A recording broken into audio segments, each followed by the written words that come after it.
Welcome to Washington Today on C-SPAN Radio for Wednesday, June 11, 2025. Treasury Secretary Scott Bessent questioned at a House committee about the U.S. China trade deal announced by President Donald Trump.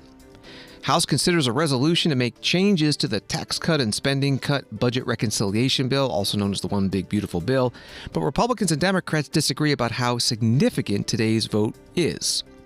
House also debates a bill to classify fentanyl permanently as Schedule 1, which is reserved for the most dangerous drugs, and the House debates a bill to revoke Washington, D.C.'s sanctuary city laws. Attorney General Pam Bondi says the Trump administration is not afraid of going further than using the Marine Corps and the California National Guard when dealing with anti-federal immigration enforcement protests in Los Angeles, while California Governor Gavin Newsom says democracy is under assault before our eyes. This moment we have feared has arrived. Plus, the FAA Administrator nominee Brian Bedford testifies before a Senate committee. Defense Secretary Pete Hegseth questioned by Republican Senator Mitch McConnell about Ukraine war policy. And tonight is the annual Congressional baseball game. That and more coming up on Washington Today. President Donald Trump posting on Truth Social today in all caps, "Our deal with China is done, subject to final approval with President Xi and me. Full magnets and any necessary rare earths will be supplied up front by China. Likewise, we will provide to China what was agreed to, including Chinese students using our colleges and universities, which has always been good with me. We are getting a total of 55% tariffs. China is getting 10%. Relationship is excellent. Thank you for your attention to this matter." That was the full post by President Trump.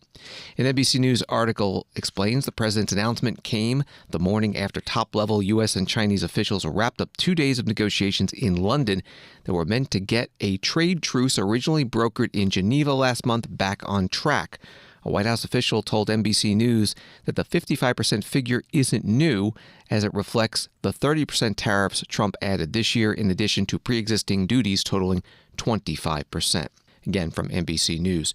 Treasury Secretary Scott Bessent spoke about the agreement in his opening statement to the House Ways and Means Committee.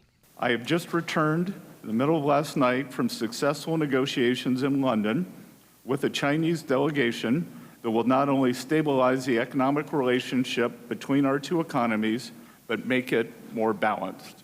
China has a singular opportunity to stabilize its economy by shifting away from excess production towards greater consumption. But the country needs to be a reliable partner in trade negotiations.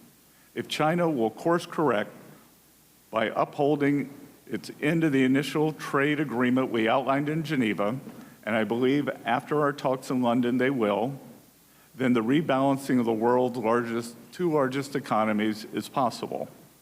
By challenging the decades-old status quo on tax and trade, President Trump is breathing new life into the American economy." Treasury Secretary Scott Bessent at the House Ways and Means Committee hearing today on Capitol Hill. From NPR, China reiterated the two sides should act in the same direction, keep their promises, and fulfill their actions, show the spirit of integrity in abiding by their commitments and the efforts to implement the consensus, China's state news agency Xinhua wrote after the London talks. At today's hearing with the Treasury Secretary Scott Bessent, Congresswoman Linda Sanchez, Democrat from California, asked him about tariffs in general and U.S. China trade in particular. Mr. Secretary, do you still believe that the president's tariffs are going to be a one-time price adjustment for American families? If prices go up, they will be one time. Okay, well, unfortunately, you appear to be talking out of both sides of your mouth, because you yourself have admitted, after conversations with Walmart, that some tariff costs are going to get passed on to consumers. And in fact, we've already seen that prices are rising on many everyday goods. Congresswoman, please don't interrupt me. The time is mine. The time is mine. Please don't interrupt me.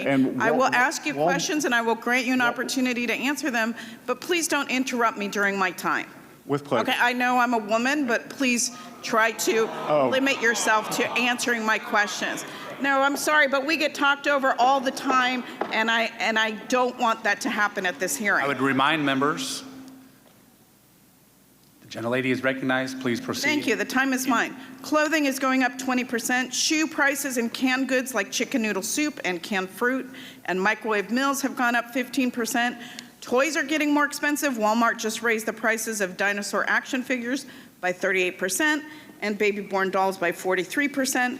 Household goods like drills, toolkits, vacuums have also gone up. Stanley Black & Decker recently announced higher prices for all of their products, and these are just some of the products that are affected. On average, Trump's tariffs are estimated to cost households $3,000 more for the same goods than they would have last year. And that's money that could be going to... That's incorrect, and that is I'm not sure incorrect. who's estimated. The best estimates are that consumers will pay $3,000 more for the same goods and that estimate is from that they did last year. That estimate's from whom, I will get Congresswoman? you the estimates. Right, because that's money that could be going to paying goods or paying rent and groceries. And it's clear that Trump's trade wars are hurting American families, yet all we have to show for the economic pain are news reports of these flimsy trade deals. And I understand, Mr. Secretary, that you are co-leading the China trade negotiations. Do you think that China is a reliable trading partner? I think we will see. Well, pardon me for being skeptical of this administration's ability to get anything meaningful out of trade negotiations with China, because this administration is too swamped with trying to negotiate with 90 countries around the world. And to me, a poorly negotiated trade deal with China is probably not worth the paper that it's written on, because this is China's China's track record. These are facts. In the Trump administration's Phase 1 trade deal, China promised to increase purchases of U.S. goods and services by $200 billion over 2 years. Countless reports, and you yourself, have noted that China has failed to meet these purchase commitments. Those were purchase commitments that were negotiated by Trump in his first administration. They met their agreements under President Trump in 2020, and President Biden did not enforce them, and the Chinese delegation told me that they did not believe they needed to adhere to them. I'm reclaiming my time. That's incorrect. China has also not made the structural reforms that they promised Trump that they would. Many U.S. companies still reported widespread intellectual property theft and counterfeiting. So excuse me if the last attempt by the Trump administration to secure meaningful change from China doesn't exactly inspire any confidence in the current negotiations.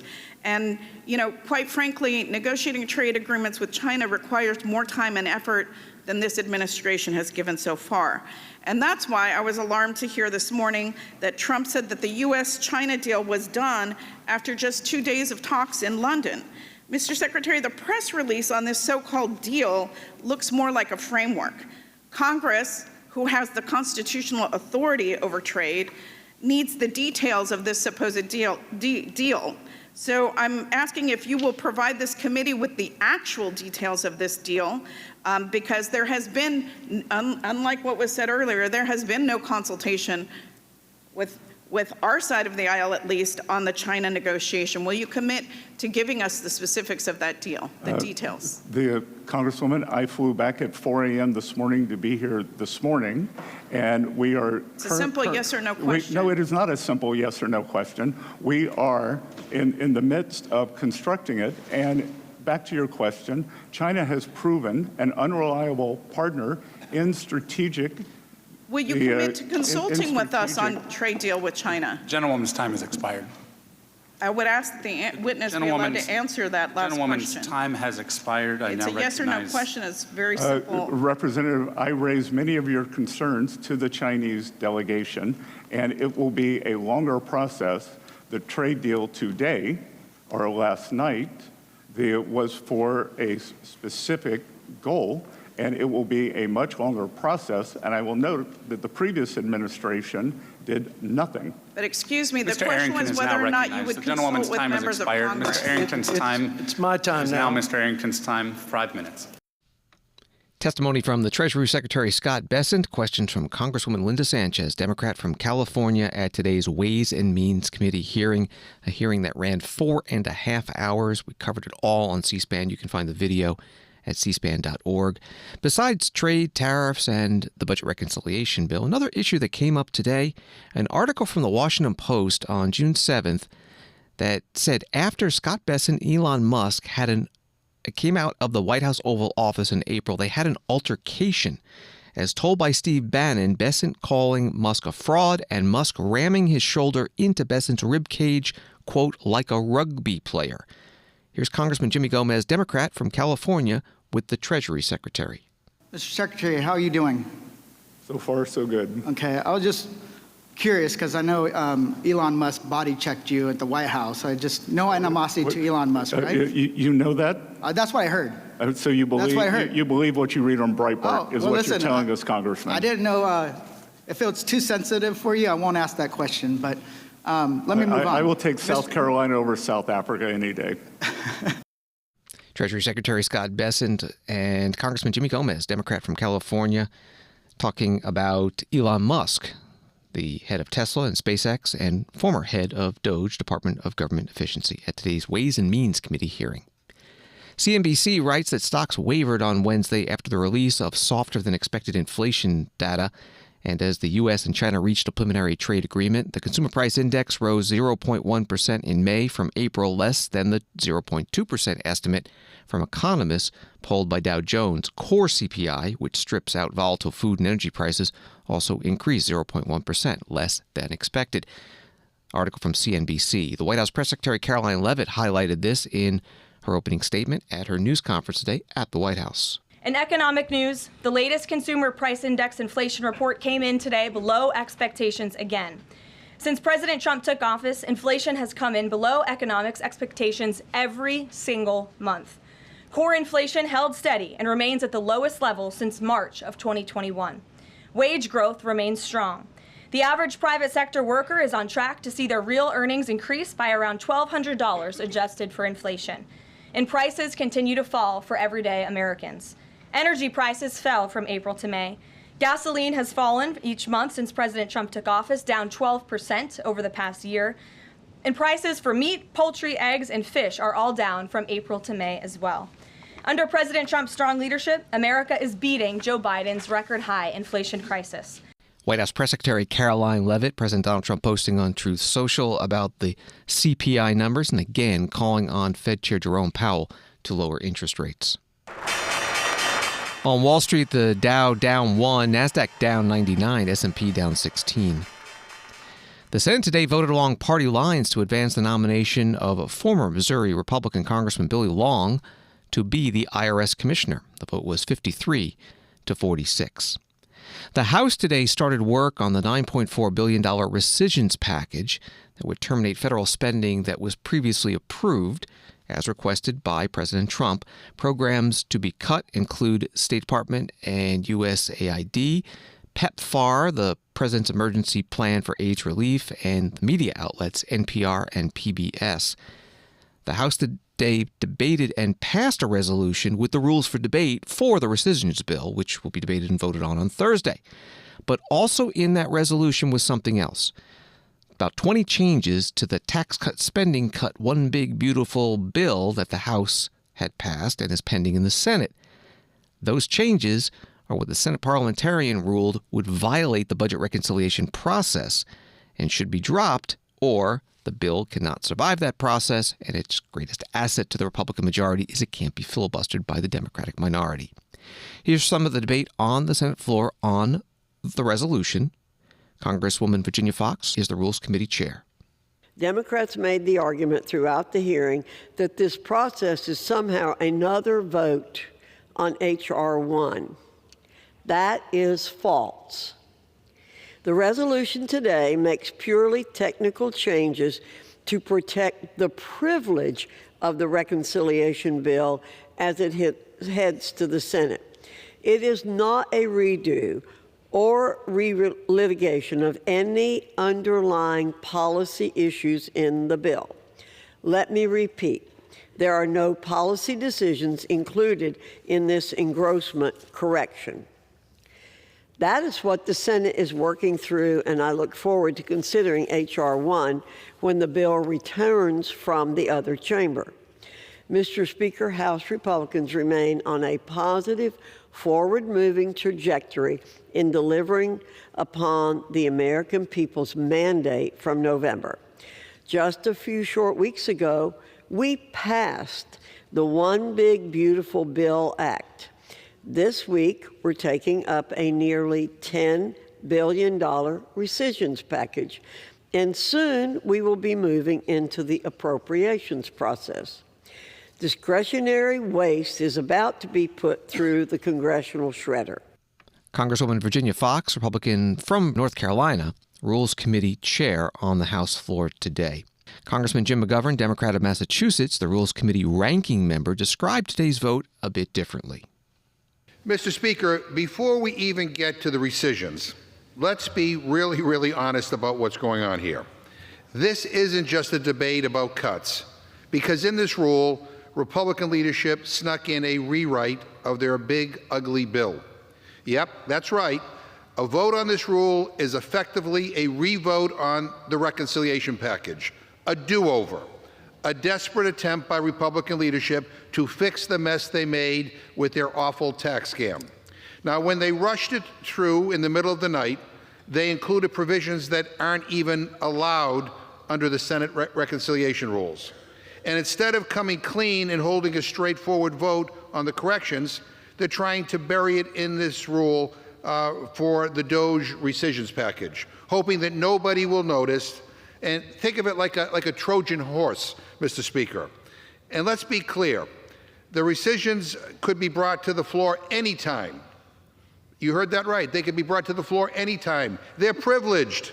Speaker Johnson doesn't need this rule to move them. The only reason these things are being tied together is to trick certain Republicans into voting for a bill that they've already said they regret. Now, it should be said that Republicans have an opportunity right now to change the bill before it goes to the Senate.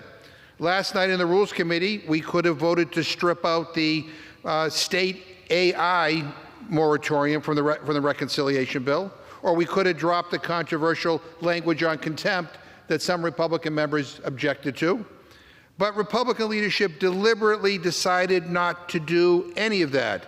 They decided that the very stuff their members are concerned about doesn't matter, and instead are entirely leaving changes up to the Senate, as if we had no power or influence here in the House.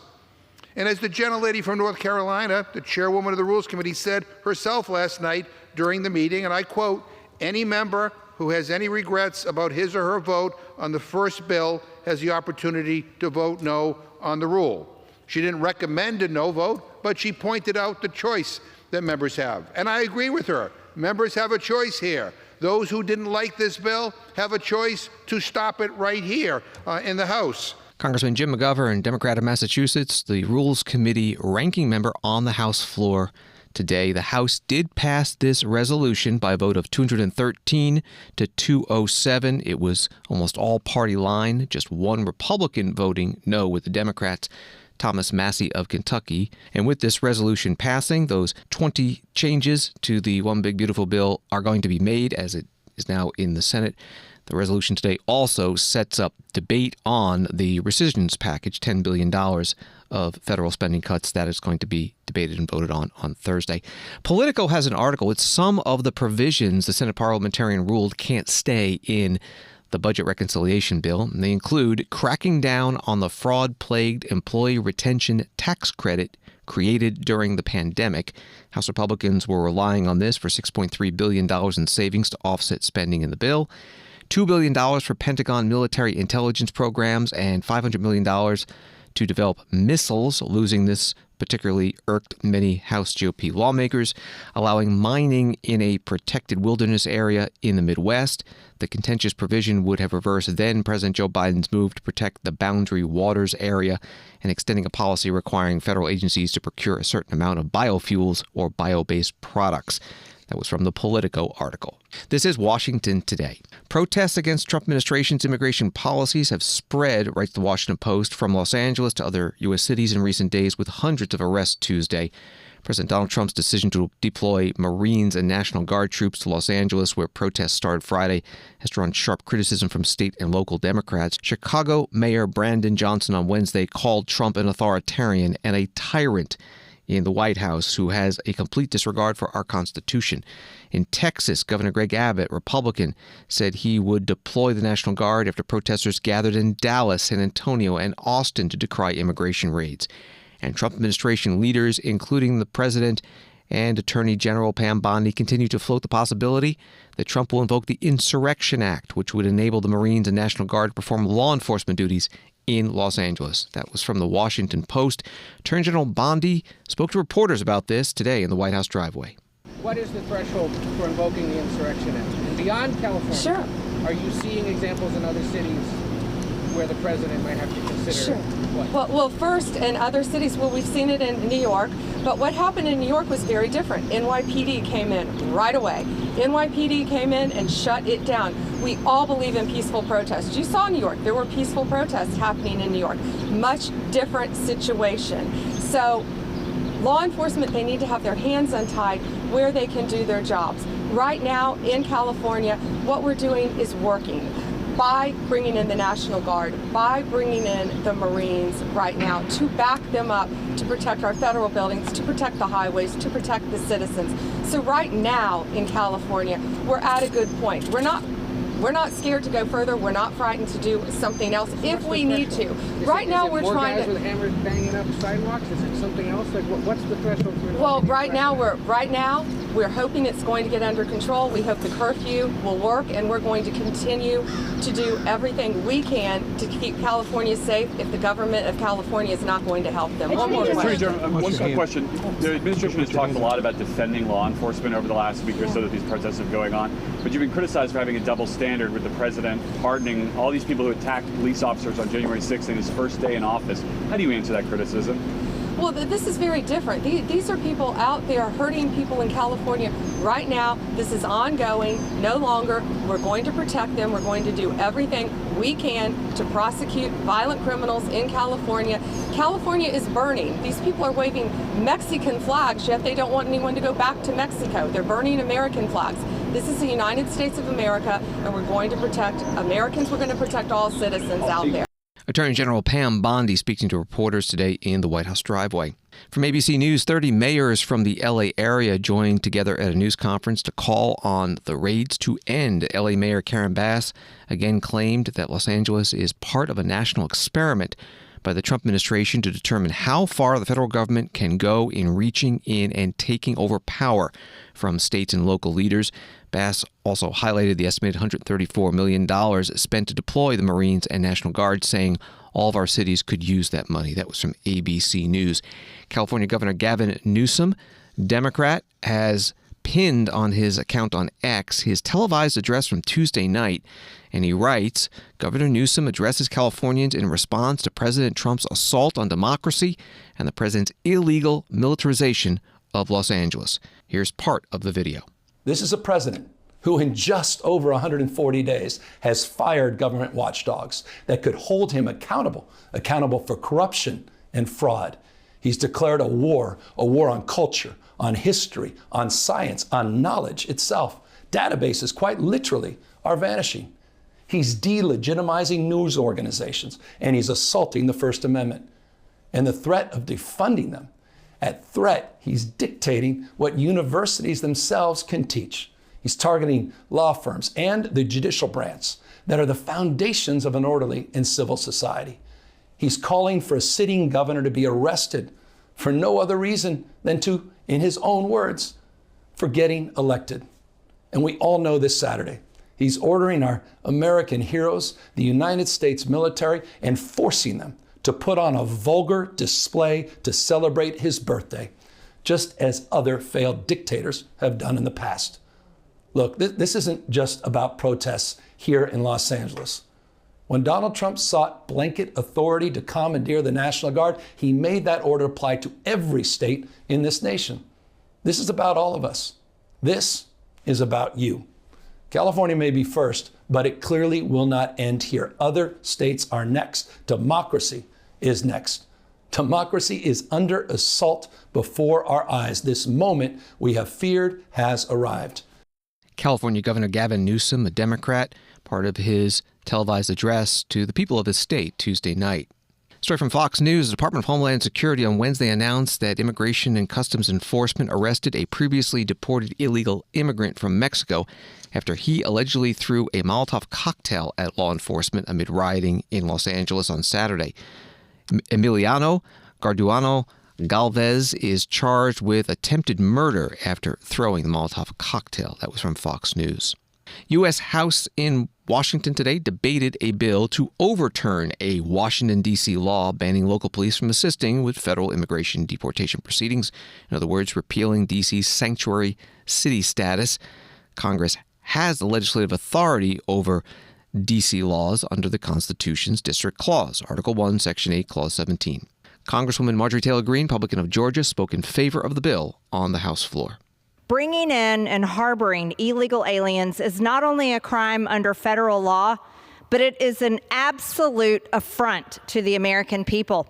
As a matter of fact, it already says in our law under Title 8, Section 1324, that there are criminal penalties for any person who, knowing or in reckless disregard of the fact that an alien has come to, entered, or remains in the United States in violation of law, conceals, harbors, or shields from detection, or attempts to conceal, harbor, or shield from detection such an alien in any place, including any building or any means of transportation. This is already our law, but not here in Washington, D.C. Prohibiting officials from cooperating with federal immigration agencies and preventing the release of an individual in custody for the purpose of transferring them to a federal immigration agency is shielding and concealing illegal aliens, for my Democrat colleagues. Sanctuary cities that protect and defend these criminal illegal aliens, and by definition, if they've broken our immigration laws, they are criminals, and they must be held accountable. Congresswoman Marjorie Taylor Greene, Republican from Georgia, today on the House floor. Washington, D.C.'s congressional delegate Eleanor Holmes Norton, a Democrat, spoke against the bill, first as she has done when Congress does bring up such bills, advocated for D.C. home rule and statehood, and argued that Congress should not be interfering with D.C.'s passage of local laws. Then she turned to the sanctuary city issue. Consistent with federal law, the position of the major cities Chiefs Association and D.C.'s values, D.C. limits cooperation with federal immigration agencies. D.C. concluded that cooperating with federal immigration agencies would make D.C. less safe for all residents by diverting police resources and discouraging immigrants from interacting with the police department and other government agencies. Many states, cities, and counties have reached the same conclusion. I urge members to respect the will of D.C. residents by voting no on this bill.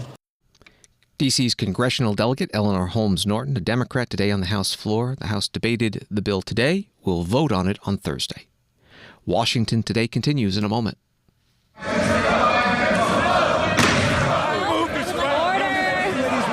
In a nation divided, a rare moment of unity. This fall, C-SPAN presents Ceasefire, where the shouting stops and the conversation begins. In a town where partisan fighting prevails.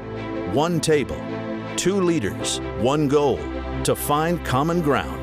This fall, Ceasefire, on the network that doesn't take sides, only on C-SPAN.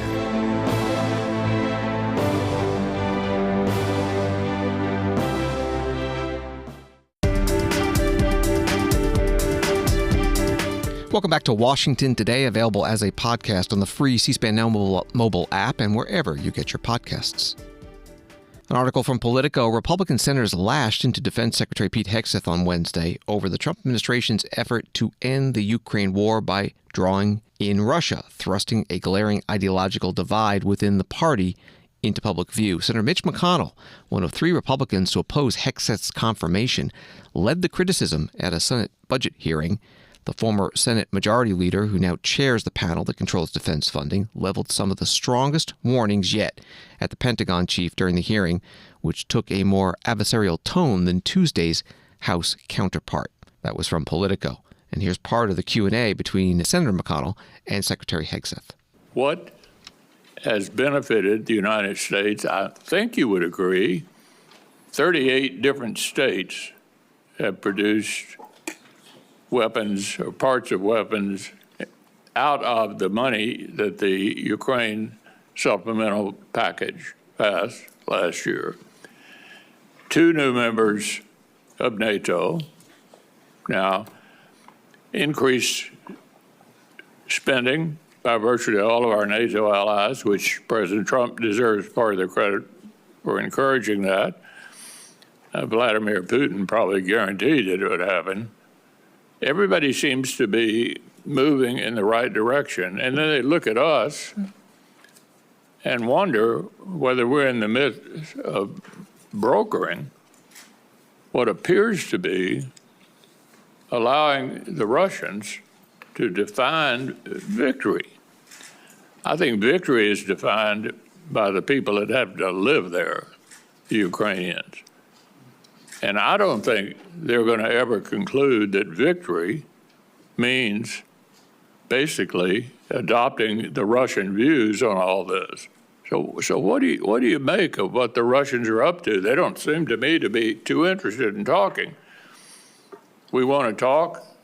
They seem to be increasing the war. What's your take on that? Well, no one's adopting views, sir. I would say that the budget reflects the reality that Europe needs to step up more for the defense of its own continent.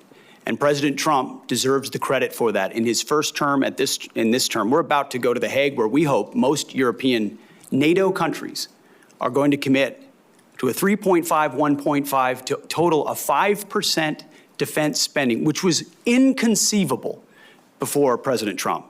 And he has set the standard that America can't be everywhere all the time for everybody. And if you're a European country, you cannot freeload off of the United States in perpetuity.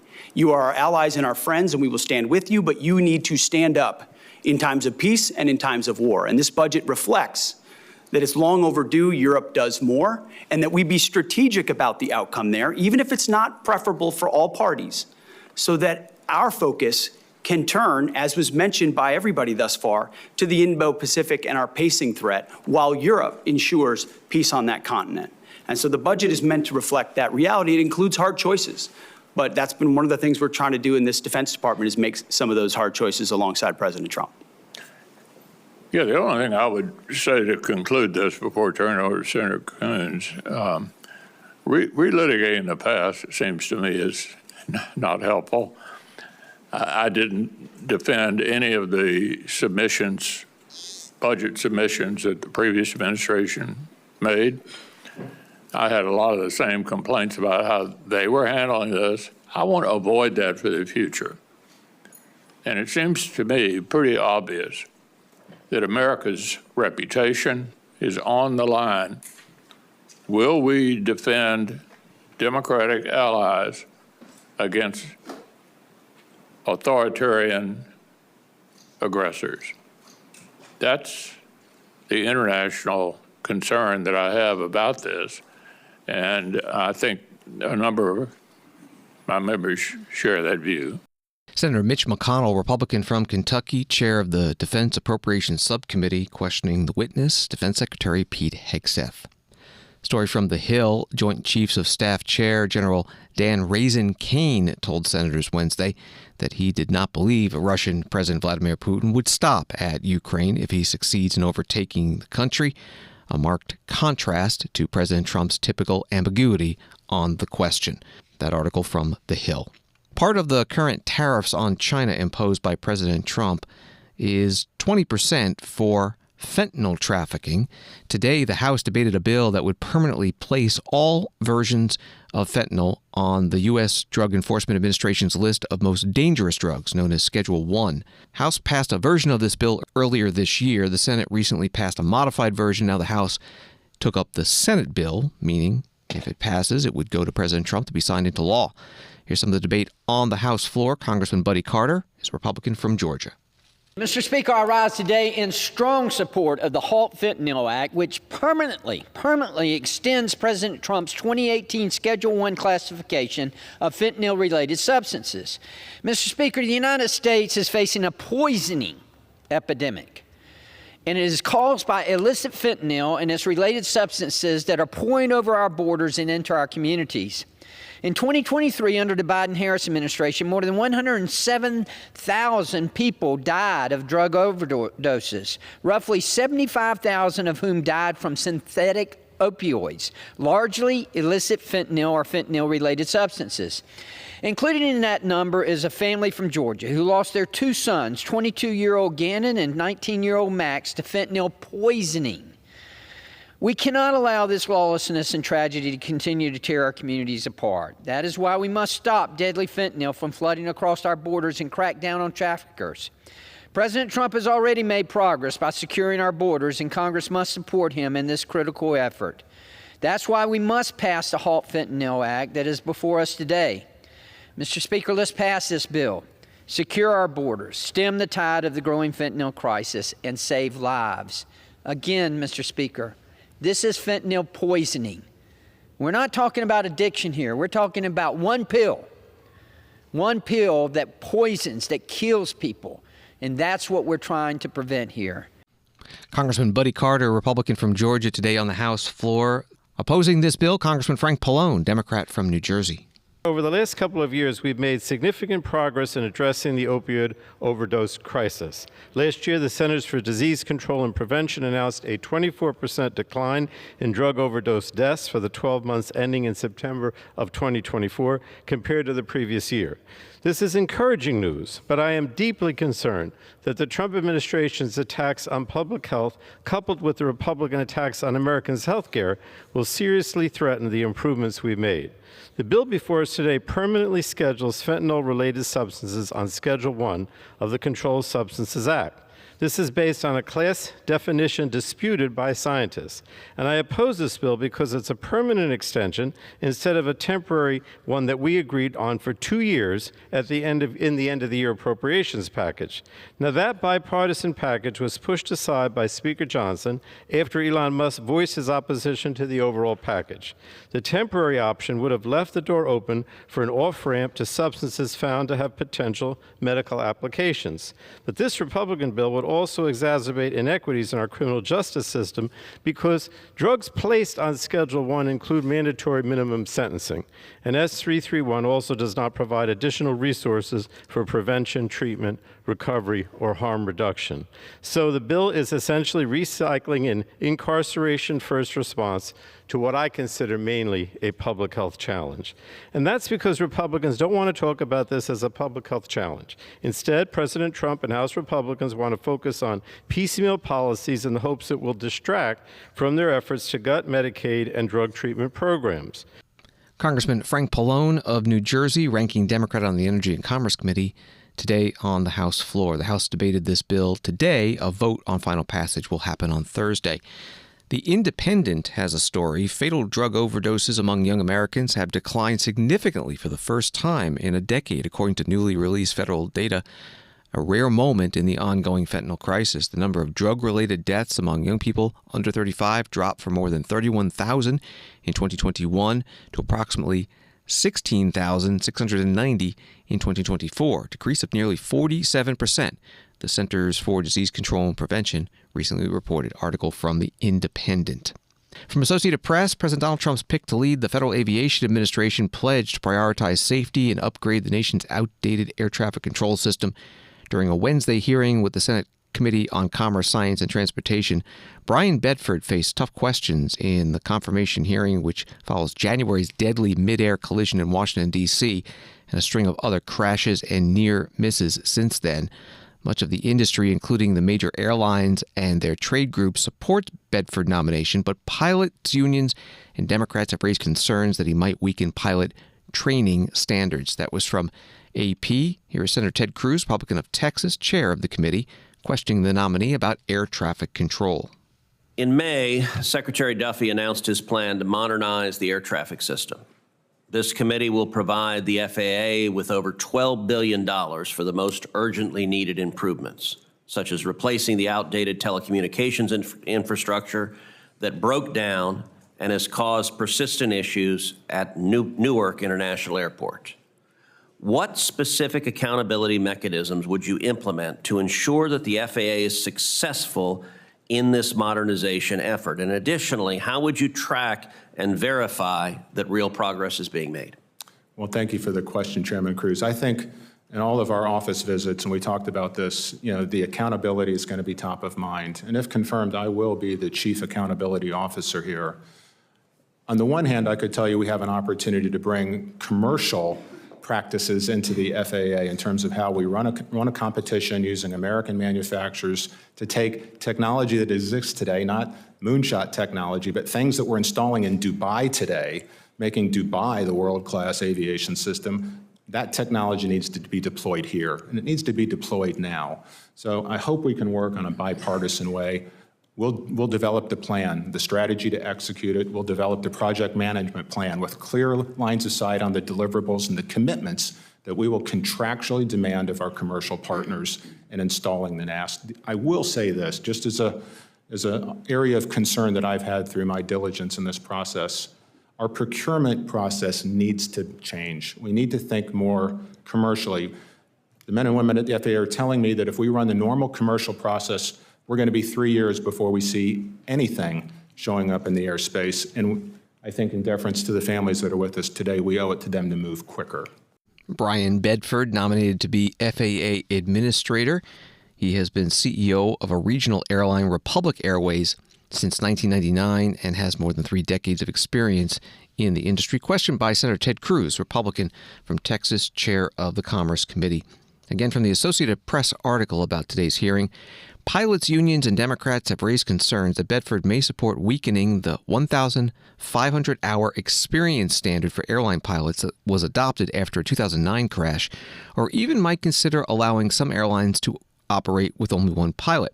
The Republic previously asked for permission to hire pilots with less experience because the standard was making it hard to find enough pilots. Families of the victims of the 2009 Colgan air crash and the D.C. crash attended the hearing. That was from Associated Press. Here is Senator Maria Cantwell, Democrat of Washington State, the committee's ranking member, asking the nominee about this. 1,500-hour rule. There's a lot of concerns because you worked for a company, you were part of a lobbying effort, you came here and tried to change this rule. What are you going to do in your term, a full 5-year term, as my colleague is suggesting, that I'm all for consistency at the FAA. We got a big job here.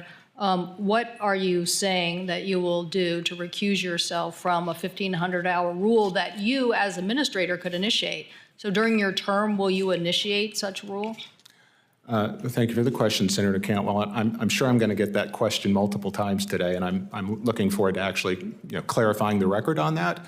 But I can tell you the President's vision right now and what we've discussed is the urgent need to modernize the air traffic control system, fix the FAA staffing shortages, and redesign the NAS for emerging technologies and innovation. So that will be my uncompromising focus. I get that, and I appreciate that. But people are going to want to know, families who've lost loved ones because of the safety implementations that have taken place, they want to know whether you're going to lead any effort to change that rule while you're administrator. So you can think about it some more for the record. You can give us a firm written answer, but I think a lot will be depending on that answer.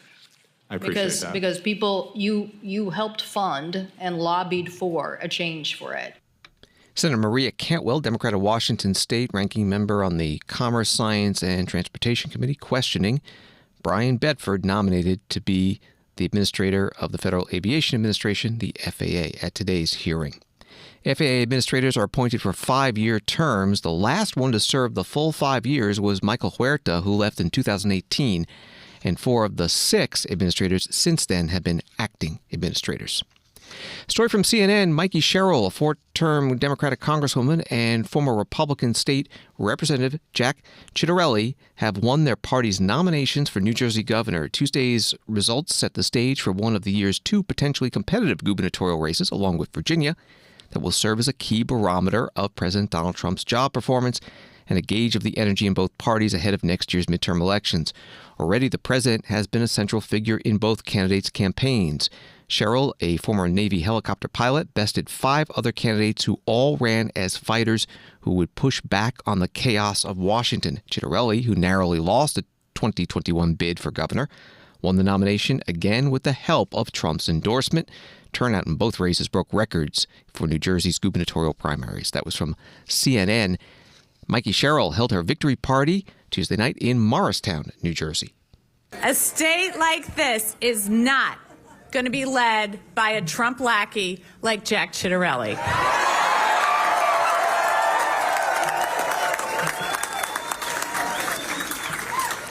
And I am ready to make life more affordable for families. Jack has raised taxes at every level of government. He raised taxes as a council member. He raised taxes as a commissioner. And you guessed it, your taxes went up when he was an assembly member. I am going to protect your kids online and create a better future for them. Jack sold our kids out to powerful pharma companies peddling opioids. I fought for Superstorm Sandy relief and helped bring home millions for hard-hit New Jersey families. Jack voted against relief for Sandy victims 3 times, screwing thousands of homeowners at one of the worst moments of their lives. So listen, I'm going to protect our rights, including the right to an abortion. Jack has pledged to implement an abortion ban and to defund Planned Parenthood. Mikey Sherrill Tuesday night in Morristown, New Jersey, after winning the Democratic primary for the governor's race. Her opponent in the general election, Republican Jack Ciattarelli, gave his primary election victory speech in Homedale. The Democrats have controlled our state legislature here in New Jersey for 25 years. And for the last 8 years, they and the person they nominated tonight have rubber stamped and enabled every extremist and costly idea Phil Murphy has put forth. Make no mistake, Mikey Sherrill is Phil Murphy 2.0. Make no mistake, a vote for Mikey Sherrill is a vote for 4 more years of Phil Murphy. 4 more years of the highest taxes and billions in wasteful spending. 4 more years of state-mandated affordable housing and overdeveloped suburbs. 4 more years of offshore wind farms and rising electricity bills. 4 more years of handcuffing our police, increasing crime, flash mobs, and curfews along our Jersey shore. Guys, like all of you, I've had it. It's time for a change. It's time for a change. It's time for bold, competent, and serious leadership. Leadership determined to fix our state. It's time for a Jersey guy who understands what people are up against every single day. Jack Ciattarelli at a primary election victory party in Homedale, New Jersey. Again, from the CNN article about this race, historic trends could favor Democrats in November. New Jersey voters have consistently picked the gubernatorial candidate from the party out of power in Washington in recent decades, with one exception. Incumbent Democratic Governor Phil Murphy was reelected in 2021, 1 year after Joe Biden won the presidency. Murphy is term limited from seeking another term. At the same time, New Jersey is among the states that shifted to the right during the 2024 general election. Vice President Kamala Harris won the state by just 6 percentage points in 2024, 4 years after Biden won the state by nearly 16 points. That was from CNN. Tonight is the annual Congressional baseball game. Republicans v. Democrats. C-SPAN will provide live coverage from Nationals Park in Washington beginning at 7 p.m. Eastern. The game has been a Capitol Hill tradition since 1909. These are some of the preview videos from Senator Eric Schmitt, Republican of Missouri, and Congresswoman Linda Sanchez, Democrat of California, who is managing the Democratic squad. Eric Schmitt playing in his first game as he hits a fly ball into left field. 3 runs are going to score. That's a triple for Eric Schmitt. And the blowout is on. The GOP running roughshod over DeLuzio and the Democrats. We are at our last congressional baseball practice before the big game on Wednesday. We're going to beat the Democrats again. Last year we thumped them 31-11, so we're ready to do it again. We've raised over $2.5 million for charities. Oh, Schmitt is ready. That's a double for Eric Schmitt. A huge hit down the line for Eric Schmitt. Runner goes. Schmitt is in easily at second base. Yeah, that was a serious swing. I mean, just the technique of that swing. We hope everybody can join us again as we smoke the Dems once again.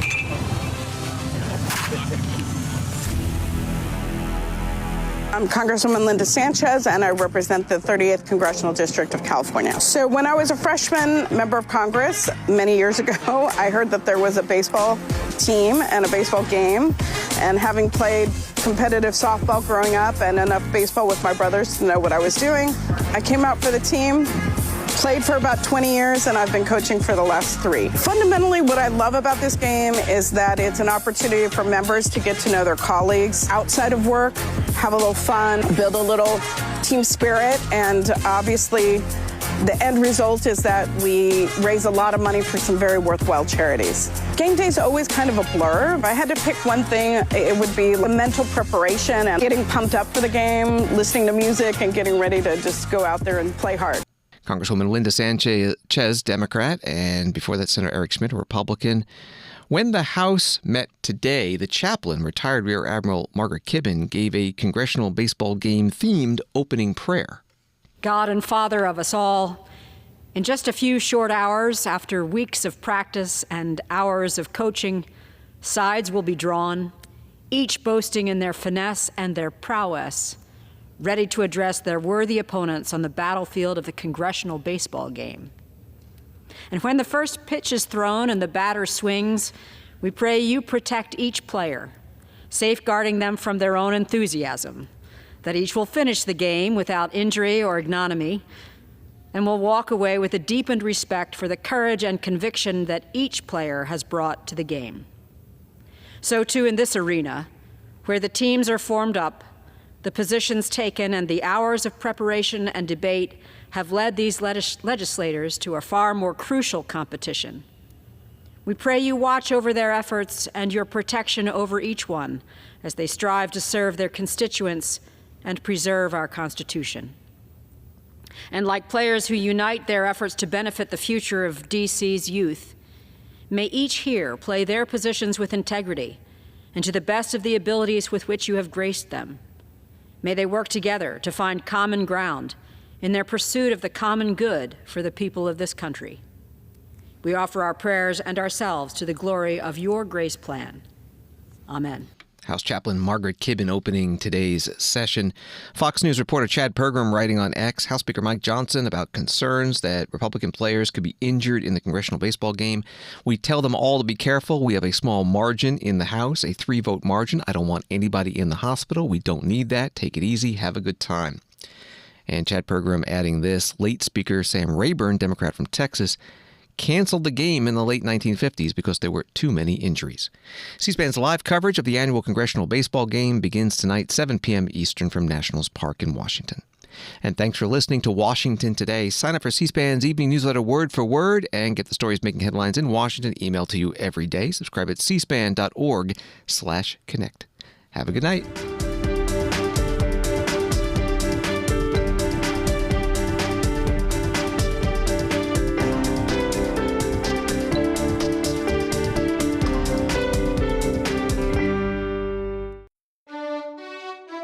C-SPAN's Washington Journal, our live forum involving you to discuss the latest issues in government, politics, and public policy, from Washington to across the country. Coming up Thursday morning, we'll talk about the ongoing protests in Los Angeles and the role of the U.S. military, first with Nebraska Republican Congressman Don Bacon, and later with New York Democratic Congressman Tim Kennedy. Then, Wall Street Journal trade and economic policy reporter Gavin Newsom discusses the latest in U.S. China trade talks and the Trump administration's tariff agenda. Also, Spectrum News political reporter Ayanna Harry previews tomorrow's New York City Democratic mayoral primary debate. And former National Institutes of Health Director Dr. Harold Varmus will talk about federal medical research and the potential impact of proposed cuts to the NIH. C-SPAN's Washington Journal. Join in the conversation live at 7 Eastern Thursday morning on C-SPAN, C-SPAN Now, our free mobile video app, or online at cspan.org.